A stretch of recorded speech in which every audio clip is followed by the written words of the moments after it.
Gracias, presidente. Esta toma en consideración de esta proposición de ley no es un mero trámite para adaptar el ordenamiento español a las nuevas obligaciones europeas, que también, sino para actualizar y modernizar un organismo imprescindible que contribuye a fortalecer la arquitectura institucional de la igualdad, un organismo que, por lo tanto, refuerza nuestra democracia. Este organismo es el Instituto de las Mujeres y debe impulsar, coordinar, evaluar y defender las políticas de igualdad entre mujeres y hombres i, sobretot, debe tener les herramientas necessàries per hacerlo. Cal destacar que aquest enfortiment no va en detriment d'organismes ja existents com l'Institut Català de la Dona, que fa dècades que treballen per eixamplar els drets de les dones, per ser referents en polítiques feministes, per ser pioneres en la lluita per la igualtat, sinó que cal aprofitar l'expertesa i experiència dels organismes ja existents en diferents parts de l'Estat per tal que aquesta lluita, que no entén de territoris, tingui un impacte positiu en la vida de totes les dones, que aquest és l'objectiu últim. No es tracta de competir pels recursos, sinó de col·laborar i ampliar-los per poder fer efectiu aquesta igualtat que busquen. Estas herramientas de las que se va a dotar el Instituto de las Mujeres son necesarias porque la brecha salarial sigue allí. Las necesita porque las mujeres siguen soportando más parcialidad, más temporalidad, más paro, pensiones más bajas y más riesgo de pobreza, aunque medidas impulsadas por este Gobierno, especialmente por el Ministerio de Trabajo, como la reforma laboral o la subida del salario mínimo interprofesional, han reducido estas desigualdades. Pero queda mucho camino por recorrer. El Instituto necesita más herramientas porque las discriminaciones no solo no han desaparecido, sino que se han sofisticado. Y aquí entra uno de los elementos centrales de esta proposición de ley. El Instituto de las Mujeres debe trabajar para una inteligencia artificial ética y feminista, sí, aunque les pete la cabeza a las señorías de Vox. Porque la inteligencia artificial se alimenta de enormes cantidades de datos, pero más datos no significan necesariamente mejores datos. La inteligencia artificial recibe el conocimiento humano con todos sus sesgos y con toda su falta de diversidad y de representatividad los hereda, los multiplica y los disfraza de neutralidad. Para que nos entendamos, la inteligencia artificial es un señor blanco, heterosexual, de mediana edad, de clase media alta. Es un señor que nos proporciona información volcada por otros señores como él y que se entrena con más señores como ellos. Pero al final le ponen voz de mujer. Mejor, mucho mejor que te sirva una voz femenina. Estos sesgos refuerzan la discriminación de las mujeres en el empleo, cuando un algoritmo de selección destaca currículums de mujeres porque históricamente descarta currículums de mujeres porque históricamente ese puesto lo ocuparon hombres y aprende que lo idóneo es seguir contratando hombres. En la salud, cuando un sistema de diagnóstico entrenado mayoritariamente sobre cuerpos masculinos lee peor los síntomas de las mujeres y llega tarde, por ejemplo, a un infarto que en nosotras se manifiesta de otra manera. En las finanzas, cuando un modelo de concesión de crédito penaliza las trayectorias laborales interrumpidas por la maternidad o los cuidados que casi siempre asumimos nosotras. Estos sesgos también pueden propiciar que las mujeres sean víctimas de la violencia machista digital, de acoso, de contenidos misóginos amplificados por plataformas y tecnologías que muchas veces van más rápido que nuestras leyes. Así que ante una inteligencia artificial que no incluye la perspectiva de género, los poderes públicos deben velar para que esta herramienta que está transformando el mundo lo haga de manera justa. Frente a la discriminación que se esconden en los algoritmos, más control público y más derechos. Esta proposición de ley también data de competencias reforzadas, funciones ampliadas y autonomía efectiva al Instituto, al que se le reconoce la capacidad para instar acciones judiciales en defensa de los derechos relacionados con la igualdad de trato y la no discriminación cuando las personas afectadas sean una pluralidad indeterminada o de difícil determinación. Y este elemento es especialmente relevante. La igualdad real exige instituciones fuertes, exige recursos, exige capacidad de intervención. Exige que los organismos públicos puedan acompañar, asistir y, cuando sea necesario, litigar para defender nuestros derechos. Frente a quienes quieren que las mujeres peleen solas, más instituciones que acompañan. Y termino, señorías. El movimiento feminista siempre ha estado en la vanguardia de la transformación social de este país. Los derechos de las mujeres, de los que hoy gozamos y que hemos consolidado, aunque algunos los cuestionen, han sido previamente batallados por centenares de miles de mujeres. El movimiento feminista ha empujado para que la igualdad dejara de ser una promesa y se convirtiera en política pública. Así que hoy avanzamos al reforzar un organismo que debe tener todas las herramientas para ser vanguardia, para acompañar, para defender los derechos de las mujeres. Hay mucho trabajo por hacer y por eso desde el Grupo Plurinacional Sumar pedimos a quienes dirigen el Instituto que se tomen en serio esta reforma como una oportunidad para reimpulsar un organismo que debería ser mucho más representativo y capaz de incorporar todos los feminismos, de ser útil a las mujeres de este país, especialmente en un contexto donde la lucha por la igualdad de género ha dejado de ser un consenso político y social debido a esta dinamitación por parte de la extrema derecha. Termino como empecé. Reforzar el Instituto de las Mujeres es fortalecer la democracia. No votar a favor es no votar a favor de la democracia. Muchas gracias. Gracias.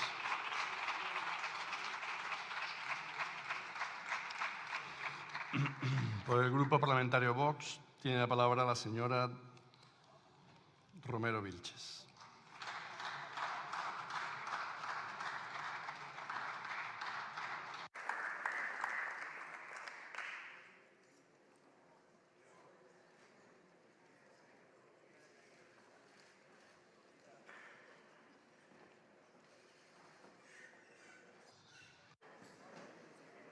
Gracias.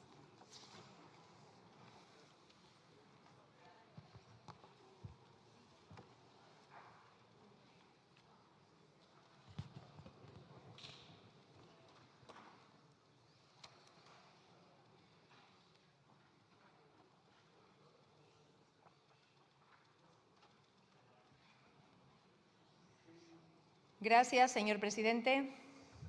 Señorías, hoy debatimos una proposición de ley del Grupo Socialista que, una vez más, se nos presenta bajo la apariencia de una reforma técnica y administrativa, pero que en realidad lo que pretende es seguir reforzando el entramado ideológico construido durante décadas alrededor de las políticas de género. Hablan ustedes de la necesidad de adaptar la legislación española a la normativa europea, pero lo que pretenden en realidad es dar pasos en asegurar su control ideológico de género sobre la sociedad española. Porque conviene que los españoles sepan de qué estamos hablando. No estamos ante una iniciativa destinada a mejorar la vida de las mujeres que tienen dificultades para llegar a fin de mes, que sufren problemas de conciliación, que no encuentran vivienda o que ven cómo la inseguridad crece en sus barrios. No.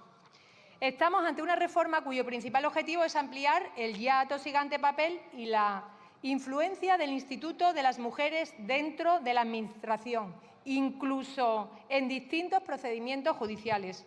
En resumen, lo que ustedes pretenden con esta proposición de ley, señorías del Grupo Socialista, se puede sintetizar en 3 objetivos. Primero, profundizar en el intervencionismo administrativo en torno a esos conceptos fantasma de los que ustedes tanto hablan, como son la brecha de género, los techos de cristal o ese rollo del heteropatriarcado.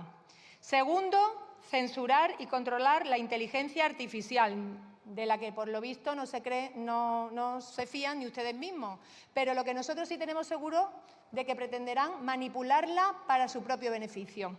Tercero, pretenden acaparar la protección de la mujer en asuntos judiciales que son de la exclusiva incumbencia de las personas concretas que luchan por sus derechos individuales y de nadie más.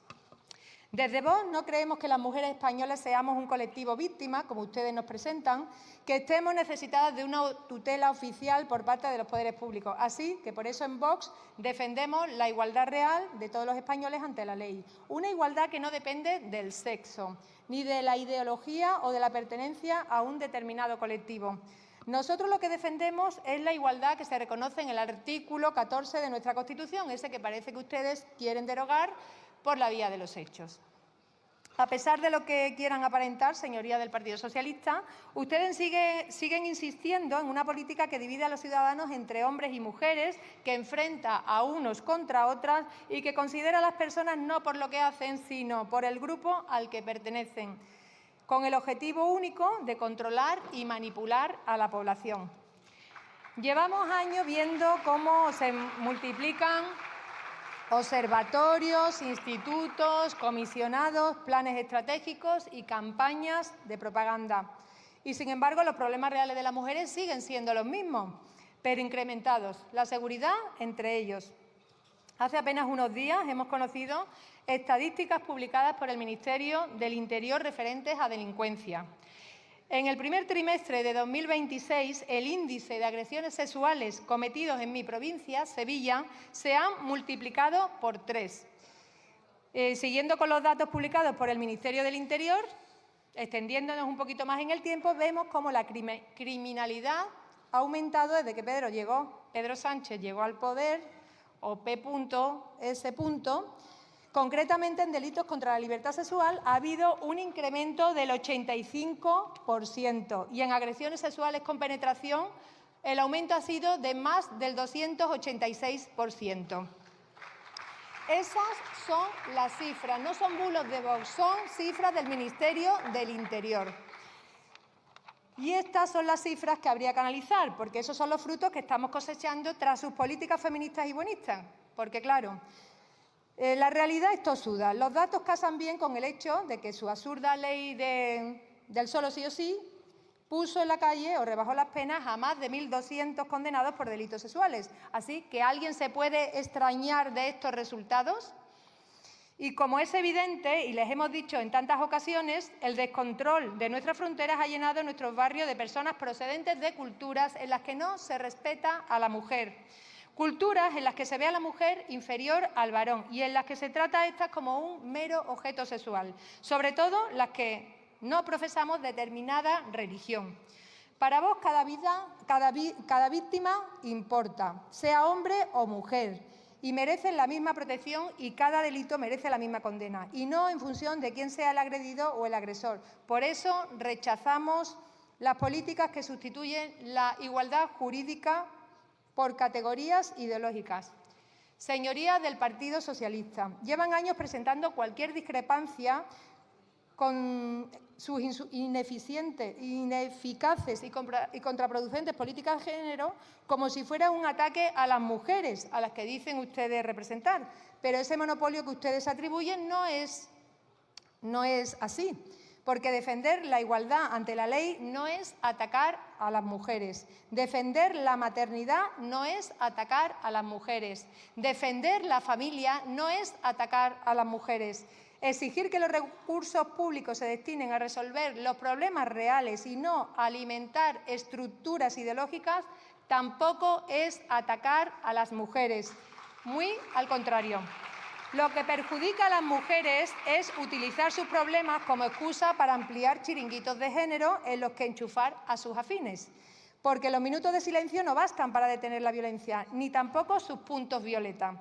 Y ya que hablamos de puntos violeta, la señora Guinart nos ha recordado aquí el nombre de la primera directora del Instituto de las Mujeres, pero yo le voy a recordar una más reciente. Por ejemplo, hablando de casos de corrupción, la señora Isabel García, directora del Instituto de las Mujeres, que fue detenida por su mismo gobierno por irregularidades en contratos públicos. Así que ya sabemos que corrupción y socialismo van siempre de la mano. Pero el hecho es que, aunque no hubiera corrupción, en nada beneficia a las mujeres el aumento del gasto público para seguir manteniendo estos chiringuitos inútiles a costa de los bolsillos de todos los españoles. Censura, intervencionismo, discriminación, corrupción, delirios ideológicos y, sobre todo, muchos sueldos públicos que pagan los españoles con los resultados que estamos viendo. Y eso es en lo que se resume su política feminista y lo que pretende afianzar con esta proposición de ley. Así que, señorías, las mujeres españolas no necesitamos más organismos, ni más burocracia, ni más ingeniería social. Lo que necesitamos las mujeres españolas es seguridad, oportunidades, conciliación familiar y laboral y respeto a nuestra dignidad. El Instituto de las Mujeres y esta proposición de ley del Grupo Socialista no aborda ninguno de estos problemas. Voy terminando, señoría. Termine, por favor. Desde Vox seguimos defendiendo la igualdad real ante la ley, la protección de todas las víctimas sin distinciones y una institución al servicio de los ciudadanos y no al de una ideología, porque la igualdad se defiende aplicando la misma ley para todo, con justicia y sin complejos. Gracias. Y desde luego Vox promoverá en cuanto tengamos ocasión, que va a ser más pronto que tarde, todas estas políticas. Muchas gracias.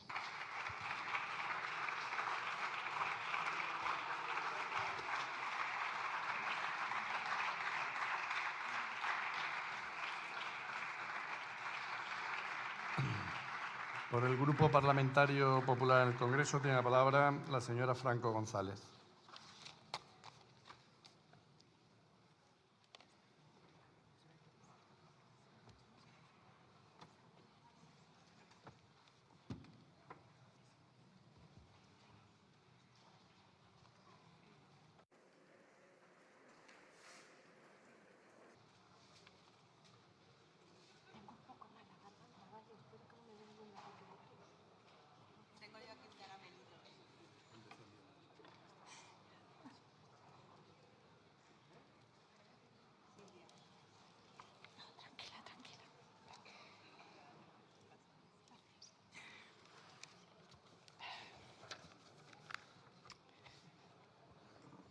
Gracias, señor presidente. Señorías, hoy no debatimos aquí una memoria técnica, una reforma técnica, como se ha dicho.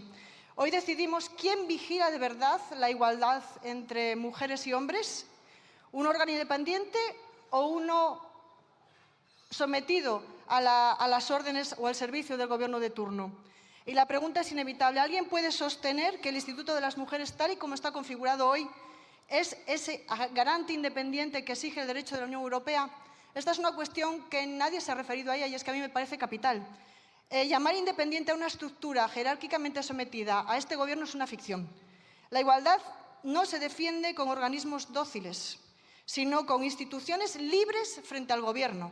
Y me van a permitir que hable con claridad. Nos traen aquí, señorías del PSOE, una arquitectura institucional dependiente de un Gobierno, el de P.S., que se proclama feminista, pero arrastra el caso Koldo Ábalos, con informaciones graves sobre abuso de mujeres prostituidas, guarda silencio ante las acusaciones de acoso sexual a trabajadoras de la propia Moncloa y vive bajo la sombra del caso Leire Díez, investigada por presuntas maniobras para desacreditar, entre otros, a juezas independientes. Resulta obsceno que quien protagoniza estos escándalos se presente como garante de los derechos de las mujeres. Si sumamos además que el Ministerio de Igualdad está cuestionado por el propio feminismo, por contribuir al vaciado de las políticas de igualdad y al borrado de las mujeres, yo creo que comprenderán que nos formulemos diferentes preguntas. Estamos ante una redefinición profunda del Instituto de las Mujeres y llama mucho la atención que cuando se va a convertir a este instituto en un organismo de igualdad, de acuerdo con lo que dicen las dos directivas, la 1499 y la 1500 del año 2024, y además un organismo nacional de supervisión de la no discriminación por razón de sexo en el ámbito de la inteligencia artificial al amparo del Reglamento Europeo de Inteligencia Artificial, hayan acudido ustedes a una proposición de ley. Llama mucho la atención. Una proposición de ley, además, que se tramita deprisa, porque se ha registrado el 29 de mayo y el plazo de transposición termina dentro de 3 días, el 19 de junio, con una exposición de motivos descaradamente ideológica y sin las garantías de calidad normativa que se hubiera garantizado si se hubiera tramitado un proyecto de ley, porque tendríamos aquí los informes de los órganos consultivos y además las aportaciones del proceso participativo. Es incomprensible esta vía que han elegido ustedes. Me van a permitir que ordene nuestras objeciones. La primera es esa ausencia de la independencia del instituto a la que ya me he referido y me parece un presupuesto esencial. Las dos directivas y el Reglamento Europeo de Inteligencia Artificial señalan expresamente que estas funciones se tienen que atribuir a organismos con verdadera autonomía funcional, sin interferencias externas, con estabilidad y recursos propios.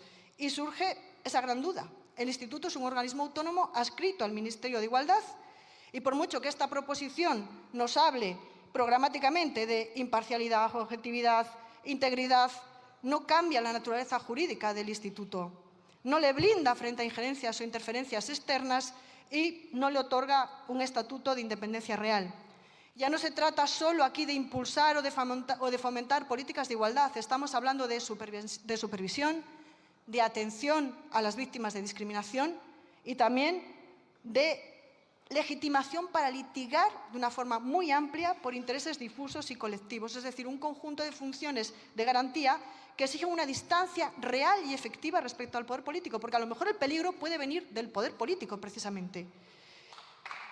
Y esa duda no nace además del vacío.